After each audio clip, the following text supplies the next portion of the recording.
Photos આપેલા છે ને પછી લખેલું છે. અમુકમાં ફોટોઝ આપેલા છે.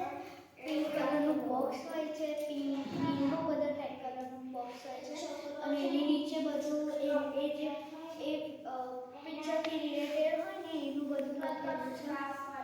અને આ બુકનું જે ફ્રન્ટ પેજ છે એમાં રાઈટ સાઈડ બધું લખેલું છે, ડિસ્કવર ને એ બધું કેલિગ્રાફી હેન્ડરાઇટિંગમાં લખેલું છે. ઉપરનું બેકગ્રાઉન્ડનો બ્લુ છે અને નીચે એ જાય છે એનો ફોટો આપેલો છે.